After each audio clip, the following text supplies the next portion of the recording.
कृष्ण हमारे भीतर खड़ा होता है। जब हम सूर्य नारायण भगवान को अर्घ देते हैं, जल चढ़ाते हैं, तो वो जल पृथ्वी पर जब गिरता है तो उसके छींटे हमारे शरीर पर लगते हैं। क्या वो ठीक है? क्या वो श्रेष्ठ है?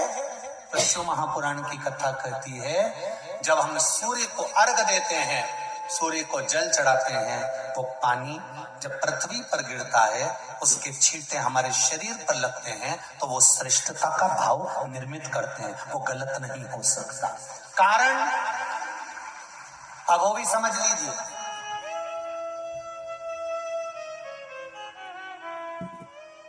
अब सूर्य नारायण भगवान को आप जल चढ़ा रहे हो तो छींटे नहीं लगे, उसके लिए क्या स्टूल पे चढ़ के चढ़ाओगे कि कुर्सी पे चढ़ के चढ़ाओगे? अरे बोलो तो सही।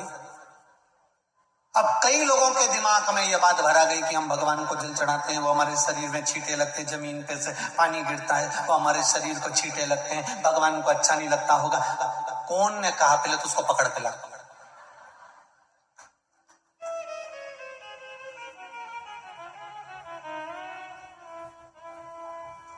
क्योंकि मेरे राम जी महाराज, मेरे भगवान कृष्ण, बड़े बड़े संत, साधु, सन्यासी, तपस्वी, साधक, उपासक जितने भी हुए, जिन्होंने सूर्य की आराधना करी, इन्होंने टेबल पे चढ़कर या कुर्सी पे चढ़कर जल नहीं चढ़ाया। इन्होंने पृथ्वी पर खड़े होकर ही, क्योंकि पृथ्वी तत्व के देव हैं शिव। जब हम मृत्यु लोक पर खड़े होकर, पृथ्वी पर खड़े होकर भगवान शंकर भाग पृथ्वी तत्व को धारण कर जल को हाथ में लेकर जब समर्पित करते हैं, और जो जल नीचे गिरता है वो शरीर पर अगर लगता है तो हमको उसका आशीर्वाद ही प्राप्त होता है, दोष नहीं लगता। पर लोगों ने इसको विपरीत कर दिया। कि कौन ने विपरीत करा? कई लोगों ने इसको विपरीत कर दिया। कौन ने विपरीत करा? तो जो दूसरे धर्म के लोग होते हैं, जिनको हिंदू धर्म से नफरत होती है और जो हिंदू धर्म की पूजन, सेवा, अर्चना को समाप्त करना चाहते हैं, वो धीरे धीरे धीरे धीरे कहने लगे कि सूर्य को जल चढ़ाओगे तो शरीर में लगेगा, शरीर में लगेगा तो दोष लगेगा। इसको कह कहकर घर घर में सूर्य को जल चढ़ाना लोगों ने बंद कर दिया कि आप जल चढ़ाएंगे तो दोष लगेगा, शरीर पे छींटा लगेगा, शरीर को ऐसा लगेगा। ये दोष नहीं है। कितनी सुंदर बात है महाराज। सूर्य नारायण भगवान को जब जल चढ़ाया जाता है, हाथ सिर से 8 इंच की दूरी पर होना चाहिए। जम के बोलिए, सिर से कितना ऊंचा होना चाहिए?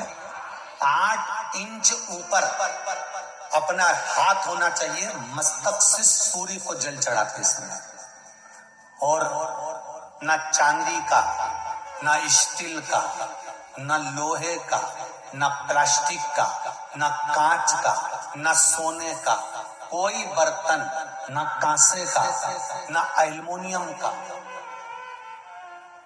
ना पीतल का, केवल एक पात्र होना चाहिए, वो है तांबे का। काय का पात्र होना चाहिए?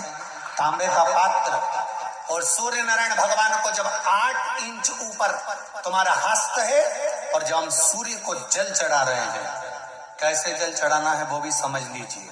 अगर कोई कैंसर का मरीज है, जिसके चेस्ट में कैंसर आ गया हो, लेफ्ट में, राइट में कहीं पर कैंसर आ गया हो, या कोई गठान आ गई हो, तो महाराज आप जल चढ़ाते समय उस जल की धार को, सूर्य भगवान को जब चढ़ा रहे हो, तो धार आपकी गठान की ओर जाना चाहिए, जिससे सूर्य की किरण उस जल में से आपके उस स्थान पर पड़े, उस जगह पर पड़े जहां पर गठान है। महाराज आप लगातार जल तो चढ़ाना चालू करो, अच्छे अच्छे डॉक्टर फेल हो जाएंगे और कह देंगे गठान ठीक हो गई। आपका लीवर और किडनी गड़बड़ कर रहा है, आप प्रतिदिन, आपका स्वास्थ्य गड़बड़ रहता है, आप प्रतिदिन ये ज्योतिष शास्त्र के अंतर्गत, रत्न शास्त्र के अंतर्गत, ये रत्न शास्त्र, ज्योतिष शास्त्र, रंग शास्त्र जो हमारे यहाँ है, रंगों के हिसाब से ये जितने रत्न होते हैं, माणिक हुआ, सोना, मोती हुआ, नीलम हुआ, मूंगा हुआ, पुखराज हुआ, ये क्यों कहते हैं ये पीला है, ये सफेद है, ये नीला है, ये लाल है, इसको शरीर में क्यों पहनाते हैं? उसका कारण होता है कि जब शरीर में पहनते हैं सूर्य की किरण उसमें पड़ती है, हमारे शरीर पर वो कलर का इफेक्ट पड़ता है, उस कलर को शरीर पर लगता है, और शरीर पर लगता है तो हमारा शरीर धीरे धीरे, हमारी जो इंद्रियां हैं वो सही होने लगती है, काम सही होने लगता है। तो आप कहते हो ना